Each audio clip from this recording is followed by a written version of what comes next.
I wish there were enough words to describe my parents. They were both just the most wonderful people. You know, every week they were at the soup kitchen helping to feed the underprivileged and always helping other people.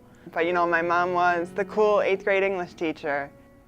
Anytime I'm home, my neighbors always say they just don't know what to do, that anytime they needed a lawnmower fixed or a new well dug or their shutters painted, just absolutely everything. And my dad was always just could not say no and helped everyone he could help. The date was May 18th of 2008. It was my college graduation day. And, you know, my parents and I were just driving this really easy drive that we'd done so many times, but because of a young driver talking on his cell phone while he was driving, he caused a 3-vehicle collision that ended the lives of both my parents and ended all hopes of the life I had been planning.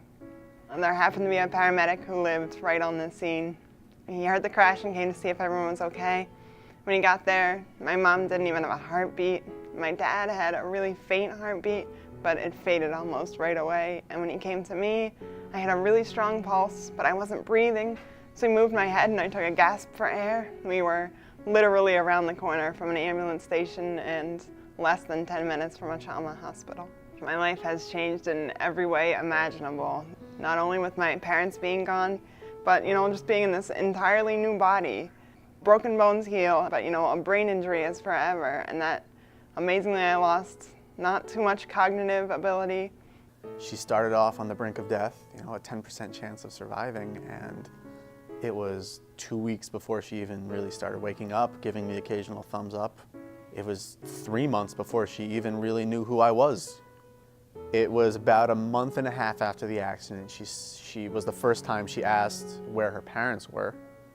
Her brother told her, and she thought it was a joke. And even so, she didn't remember the next day. And she probably asked about her parents specifically 36 times over the course of 2 months before it really stuck in. And for us and for her family, it was heartbreaking every time.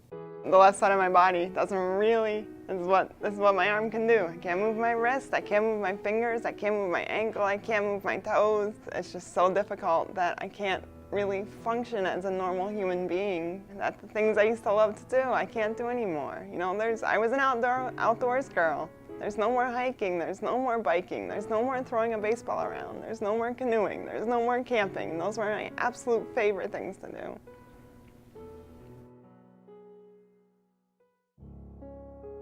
Kelsey was a beautiful young lady. She was in Palms, she liked to dance. She loved hanging out with her twin sister. She always said she didn't have any friends, but we found that not to be true. After she had passed away by over 1,000 people at her funeral and wake.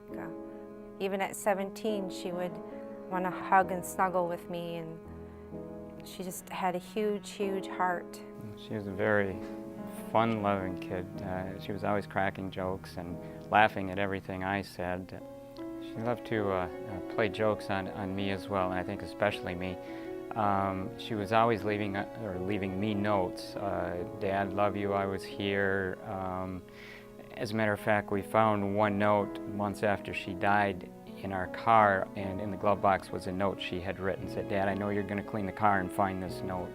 And just funny things like that all the time we would find that she would leave. It was January 24th, 2010 at 3:37 in the afternoon. The phone had rang, and it was Kelsey's best friend, Stacy, on the other end. And Stacy said that Kelsey had been in a accident. We went down to the crash site, and it was bad. Kelsey was in the car. She was T-boned by an SUV, and the SUV was only doing 35 miles an hour. I found out a few days after that Kelsey had been on the phone. It's a cliche to say it was surreal, but I think from the call on for who knows how long, we were just shocked in a daze, and some days I think we still are.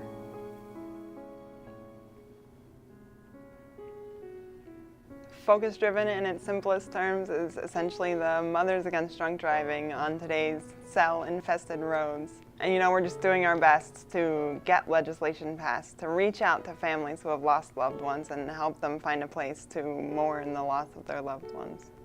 People don't realize that when you're having a conversation on the phone that you are trying to drive at the same time and talk at the same time, and your brain cognitively cannot do both tasks, and so the talking on the phone takes over and you are not seeing the road. I believe that it's much more than just the law. The education has to be there as well to get people to realize how dangerous that this act is. What it really needs to come down to, it needs to go beyond the laws. It needs to be the cultural change. It needs to be the peer pressure from the passenger sitting in the other seat. It needs to be the person picking up with the phone on the other end saying, I can't talk to you if you're driving the car. It needs to be absolutely everyone stepping up and trying to put an end to this epidemic.